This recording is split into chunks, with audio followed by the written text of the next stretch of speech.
Hello, Book 2. I have another tag for you in the endless tags that I have to do that I want to do. Some that I've been tagged in, others that I just find interesting. There are probably a dozen of them. I could do one every day if I was feeling tag inclined, and I ordinarily am, so I may. This one I was tagged in specifically. This is an original tag by Shawn D. Standfast. And it's the nonfiction book tag, the Nosy edition, where he does his best impersonation of a White House correspondent by not asking one question. He asks the question and tacks 5 questions onto it, so that there's no way you can't get a follow-up. If there's an old trick of the White House press corps, is don't ask a simple yes or no question. Instead, ask a question and echo and reformulate it a few times in the same initial block so that no one could say that you're not allowed to follow up. But anyway, this is all about nonfiction. So those of you who are not interested in nonfiction, I expect will watch every minute of it. You're going to click away. Remember the Gary Shandling? No clicking, no clicking. You probably don't remember that at all, do you? Hank? Hey, no. No, you don't remember? Yeah, anyway. That was a promising start, wasn't it? So question number 1, barrage of questions number 1. What subject or area of nonfiction did you begin with? Was it history, biography, science, economics, archaeology, anthropology, math, etc.?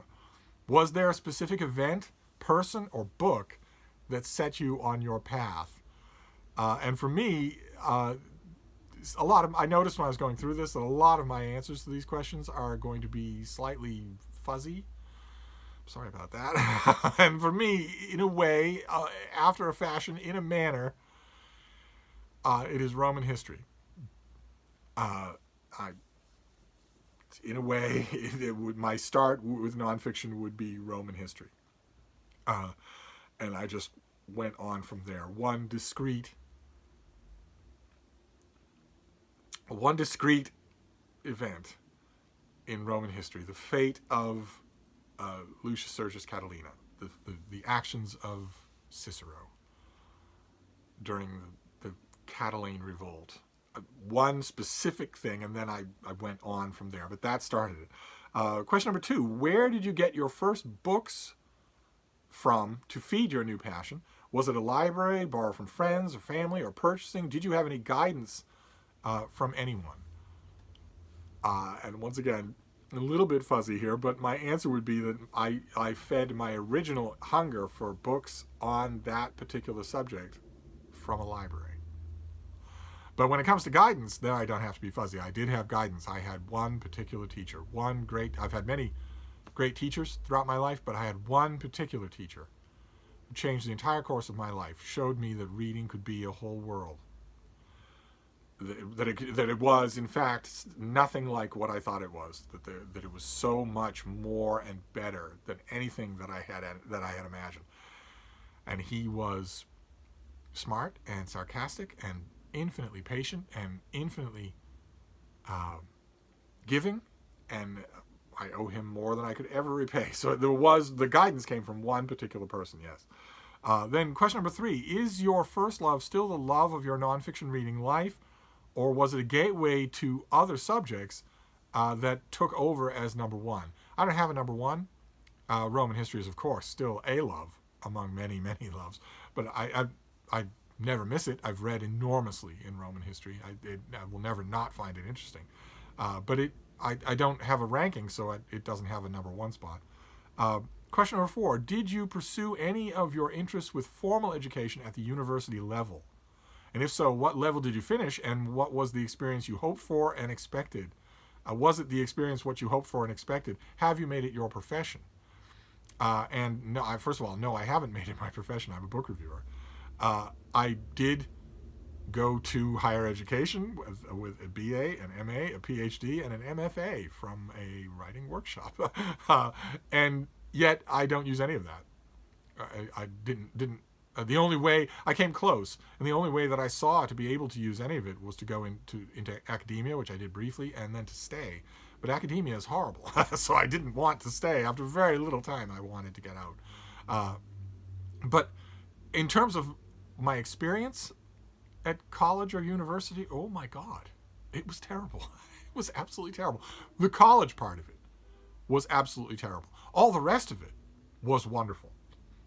An Olympic-sized pool, gorgeous, muscular young people everywhere I looked, everybody looking for friends, an infinite variety of conversations to be had at any time, literally any time of the day or night, any kind of workout or running partner that you need. You've got a million of them to choose from. Always company at meals. I was raised and socialized by a species that does not understand the concept of privacy. And neither do I. I think it's a mental illness. I don't understand you people at all. and as a result, college life, especially dormitory life, was a dream come true. I was never alone. There was no privacy whatsoever. It was great, absolutely great. That part I have no problem with at all. I loved it, and the beauty of it, and the friendship, the camaraderie of it, the variety of it. But the academic side of college or university, oh my God, it was awful, absolutely awful, horrible, hidebound, intellectually dead professors, and in every college, in every classroom that I went to on any subject, I found myself suddenly hobbled to the speed of the slowest slug in the classroom. So I'd take a Renaissance literature course. I'd already read all of it. I'd already read all of the literature on the syllabus. I'd already read all of the literature in the original languages. I already knew all the secondary information. And I'm thinking, okay, well, I've read this professor's 2 works on the subject, and they were fairly interesting. Now I'm going to class with the guy, so this ought to be good. Instead, what happens? I find that the syllabus is all basic stuff in English, and that we are all going as slow as the slowest Clem Cadiddlehopper, son of a corn farmer, in the back row. It was an absolute nightmare. It was just an absolute nightmare. Later on, I discovered independent studies. Later on, I discovered that a lot of college professors would allow me to just sidestep class completely, just sidestep it completely, and just do independent studies for credit and not have to come in for discussions. But quite a few of those professors had ossified to the point where they were just tin-plated little gods who said, no, you got to come in. I don't care. You got to come in, ask questions, participate in class. You're graded on all of it. I don't listen. I don't care. I'm dead inside. And at first, in my freshman and sophomore year, I would argue with those professors. I'd say, well, I don't mean to be a pest here, but I'd be happy to have you quiz me on this subject matter at any level of expertise that you want. In fact, if we're talking about Tudor England, feel free to quiz me in Tudor England Latin. Feel free to quiz me in Latin, just conversationally.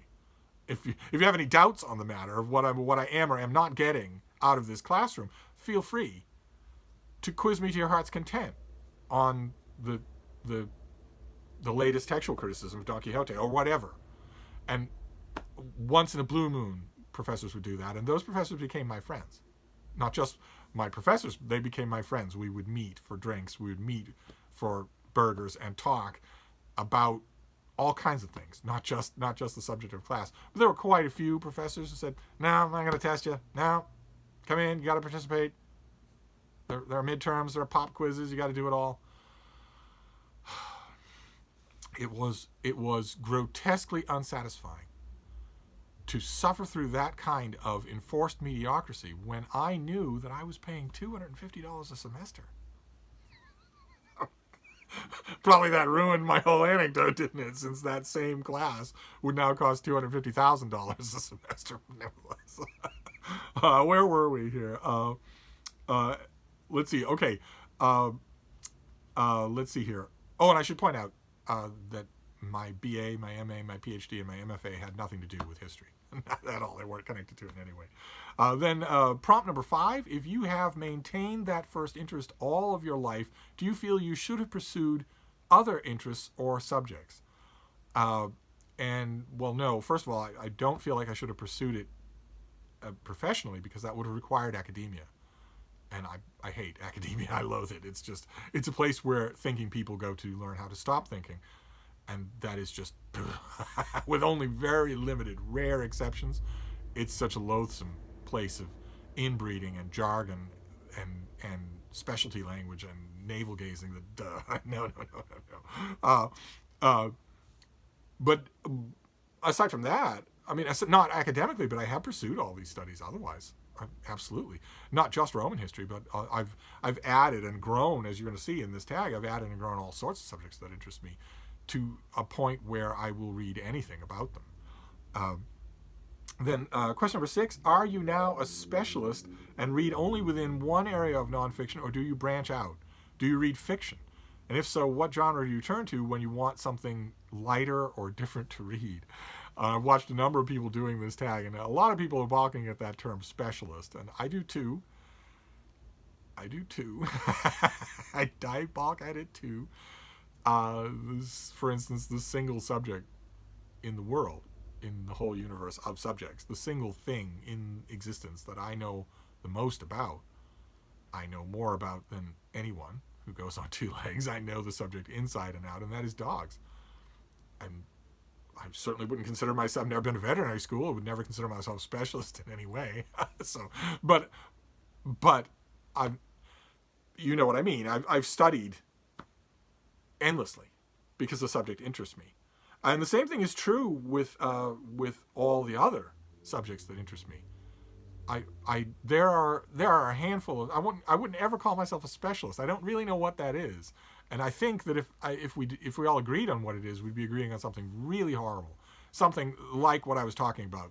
Probably a lot of the brain dead husks of professors at colleges that I'm talking about were specialists. So probably it would end up being a term that I wouldn't want applied to me. But nevertheless, there are a handful of subjects on which I know everything that is to be known. There are a handful of subjects on which I know, like for instance, if they're historical subjects, I have read all the primary material. I have studied all the rubbings and the monuments and the coins and the whatnot. I know their contents, and I've also read all of the scholarship in a few different languages. There are a handful of subjects that really, really interest me, on which I am not. Jason Harrigan at Byways in Brooklyn, in his answer to this question, also shied away from the term specialist, but he pointed out there are a few subjects on which I doubt you could find someone who knows more about the subject than I do. He was doing his best Irish Catholic version of trying to avoid the sin of hubris. And believe it or not, I also am leery of the sin of hubris. But nevertheless, I echo what he said. There are a handful of subjects on which I doubt you could find someone who knows the subject better than I do. None of that is academic. None of that is official. I don't have any kind of classrooms to attest to that. I don't have no books to my credit to attest to that. I would only say the same thing that I said to those college professors 28 years ago, which is, if you doubt it, test me. There are a handful of subjects on which I guess, in a very informal sense, you could call me a specialist. Although I read everything. As you know, if you watch this channel, I read everything. And as for what genre do I turn to when I want something lighter or different? Well, most fiction is so jaw-droppingly stupid that it counts as lighter. it counts as easier to read. If I want to stopper things down even more than that, then genre fiction isn't dumber. The snobs who don't like genre fiction, who don't know anything about it, will often say that it's dumber. It's not. It's just corseted in a framework of expectations and cliches and whatnot. And academic snobs who say, well, there you go, those are limits right there, will be the first people to say that they love a certain rhyme scheme from the Renaissance, or that a Petrarchan sonnet has to have exactly so many syllables or whatever. Well, it's the same thing. It's the same thing. Everything in literature works on a corset of some kind or another. And genre fiction is much the same. So, for instance, an easy escape for me would be the genre fiction of Regency romances.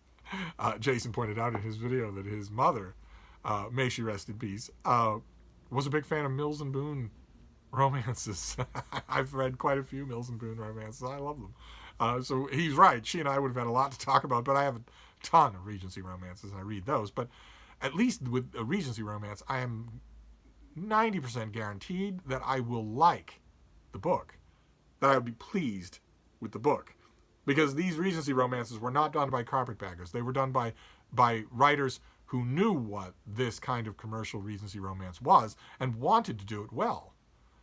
And they were also edited by people who knew that as well. So these old Regency romances, The Rebellious Ward, these old Regency romances are extremely professional. So I know what they are, I know what to expect from them, and I know that I will like the end result.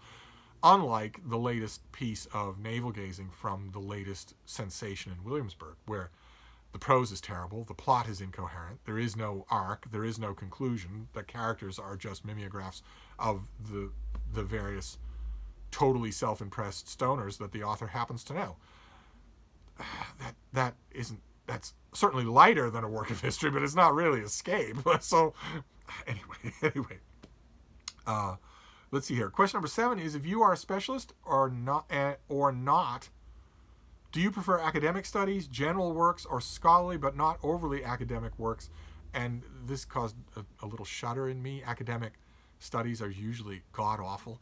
They might be dealing with the latest fad in interpreting Daniel Defoe, or they might be dealing with the latest find or of some cachet of letters or something or other. But usually, 99% of the time, people writing academic studies have forgotten that the sole goal of all writing is to be interesting. So many people forget that. There is no excuse whatsoever for writing boring prose. And yet, in academic literature, it's almost a spoken thing that people who write academic literature just assume they've been given an excuse not to do that.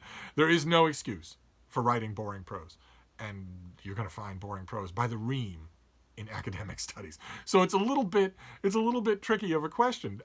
Again, Jason and I think Mark Richardson also mentioned this, that if you know a subject really well, if you read everything on that subject, including specialist studies, including monographs, including academic studies, if you know a subject really well, and somebody comes out with a new popular history at Random House or for R. Strauss and Giroux on that subject, it's going to be tough for that book to do anything other than regurgitate what you already know. Now, I myself have a higher tolerance for that because I'm looking at it from a reviewer's point of view. I don't really entirely care whether or not it's regurgitating everything that I already know, because I want to know how it's doing that, with an eye towards either recommending it to my readers or not, as opposed to just myself. So, for instance, let's say the Italian Renaissance. Let's say Ferrara in the Italian Renaissance. If somebody were to do, I don't think it'd ever happen, but if somebody were to come out, next year with a new, entirely popular, oh, can you believe these amazing things these people did type of book on the House of Este, there wouldn't be anything in that book that I wouldn't know, and there wouldn't be any primary sources that author would have consulted that I wouldn't have already read. But I would still read it with great interest to see what kind of a job the writer does at it. Same thing with, for instance, I always mention Stacy Schiff's Cleopatra. There's nothing new. There's no late-breaking news on Cleopatra. It's a known subject. Same thing with her next book, the Witch Trials of Salem. I know an enormous amount about both of those subjects, and in both cases, I just looked at her forthcoming book and thought, well, okay, there won't be anything new or interesting in this, but I'll be able to know whether or not I can recommend it to a newcomer, whether or not I can recommend it as a first book on a subject. And in both cases, her execution of her task blew me away. And that happens often. So I don't scorn the popular works or the general works at all. If anything, I don't scorn the academic studies of these subjects because I want to read them just in case I find a diamond in the rough, an academic who's making really good points in really good prose. I have found those from time to time. Usually not. But I'm going to read it anyway. If it's a subject that I know a lot about, curiosity is going to get to me. I'm going to want to read it anyway. So if somebody comes out with a new 500-page rhetorical study of Edmund Spenser, no matter how unbearable the book is, I'm probably going to read it. I'm not probably going to let it go. I'm probably going to read it, but not with joy. Usually not with joy, and that is entirely the writer's fault. There is never a justification for forgetting that your first goal is to write entertaining prose. Never. There's never a good reason for doing that. I don't even care if it's an employee evaluation. Whenever you write prose, it should be entertaining.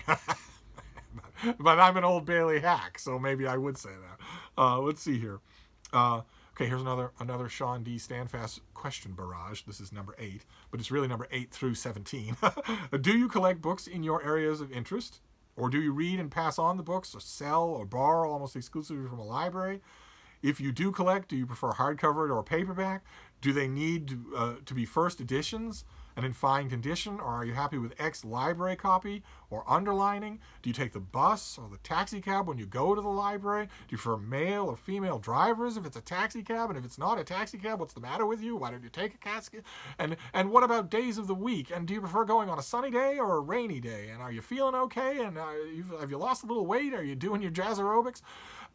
The questions just go on and on and on. I'm going to deal with them piecemeal here. Do you collect books in your area of interest? I wouldn't so much say collect as accumulate. Like, for instance, I have a vast number of books. My old friends of mine have always joked that you'll know that it's a Steve book if it's about dead Kennedys, dead Romans, or dogs. That is not true. That is true, but it's not exclusive. There are about a dozen other subjects, and on those subjects, as you've seen from my library tour last year, I will accumulate books. World War II, for instance. I consider World War II to be the one of the most remarkable, incredible events in world history, in entire human history. And it's in living memory. There are people alive who took part in it. And I think that's just incredible, just amazing. It makes me completely understand the urge of someone like a Thucydides to write about the Peloponnesian War. Because they knew, people like that this enormous thing that's sending ripples through time existed in relatively recent times. So you've seen from my library tour, I don't so much collect. I won't go out and say, oh, there's a book on the golden age of the Dutch Republic that I don't have, so I must have it. I don't collect in that sense. But I get these books, and I often don't give them up. Usually the books that I will... What was the rest of this stream here? Do you pass the books on or sell or borrow exclusively from a library? Generally speaking, the books, the large majority of the books that will then go through my collection and pass on to other people are not the books on those subjects, on that 24 core pieces of interest. Those I tend not to, and so you accumulate them. But I wouldn't say collect. Do you prefer hardcover or paperback? I have no preference whatsoever. Do you need the book to be a first edition or in fine condition? I absolutely do not. I absolutely do not care about books as collectible objects. Not in the slightest. Or are you happy with an ex-library copy or with underlining in them? I'm perfectly okay with an ex-library copy provided it's in good shape. I don't want to scandalize the librarians who are watching, but when I'm reading history or biography, when I'm reading something serious and engaging, something argumentative, even a work of an analysis of current politics, I read it pencil in hand. I annotate. I don't just blindly, stupidly underline, but I annotate and carry on a running dialogue. And I do that with library books as well.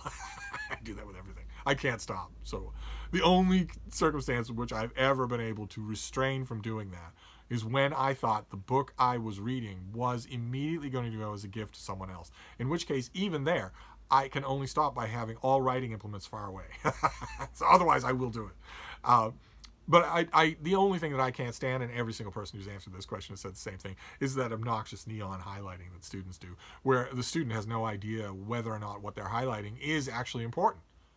They're just I've seen students do this. I've been with them across butcher block tables at university libraries where they're barely even looking at what they're doing, just highlighting right down the page like that. And when I see something like that, I can't bear to have it in my collection. I can't read it like that. I have no problem at all reading a book that's been annotated by someone who is arguing with the author, who's paying attention, who's making counterpoints or whatnot. I have plenty of books like that, but I don't want somebody who's just mindlessly highlighting. So that I draw the line at that. Let's see here. Okay, that ended question number 8. Now question number 9. Do you read/collect exclusively newer publications? Or do you enjoy reading what writers have to say on your subject in the past as well? What is the oldest book you have, either original edition or reprint of an older work? When it comes to do you read exclusively new publications or enjoy what writers have said in the past? Until 2020, I read almost exclusively new releases of everything. But I've been doing that for a long time. I've been reading every new release especially on every subject. Obviously, I'm an omnivore, but also on my that core group of 24 subjects or so. When it comes to that core group of developed interests of mine, I've read new releases for a very long time, which as a result means that I have read a lot of older stuff on those subjects. In some cases, all of the older stuff on those subjects. So, and I don't draw a line either way. I'm perfectly happy. For instance, if I were to find some old Edwardian commentator who wrote a book on Cesare Borgia, I would that I hadn't read. I've read several. If I found something like that I hadn't read, I would gladly read it. Gladly. And as to what is the oldest work that you have, I have 3 books that are in a safe deposit box in Boston, at a bank in Boston. And one of those books is the oldest book in my possession. I'm hesitating only because it's not here in this house. It wasn't in any of my previous digs. Those 3 books are sort of apart from all my other books. And one of those books is my oldest book. It was printed in Paris in 1500. And it's valuable to me. It's probably valuable too, just generally, just in terms of economically, but it's very valuable to me. So that would be my oldest one, 1500. And then let's see here. Question number 10. What was the most you've ever paid for a book in your main area of interest? Was it new or used? Probably it was used, and it would have been $1 at the Brattle Bookshop here in Boston, which has $1, $3, and $5 sale carts outside, or did, until the pandemic closed the whole world. Other than that, for the last 15 years, and then for 20 years before that, if it was a new release, then I would get it from the publisher. I would request it from the publisher, and I'd review it to earn my keep. so I wouldn't pay it. But oh my God, some of the prices that I see. I'm being a little facetious when I say $1, but I like cheap used books. The only variation on that pattern that I'm encountering lately is that since there are no used bookstores anymore, and since I still do periodically have a yen for older books, I'm having to swallow the higher prices that you get for used books online, which is not easy to do, and reminds me yet again of the blessing of a really good, cheap used bookstore. Not everybody has them. Not everybody's anywhere near one. No one has them now.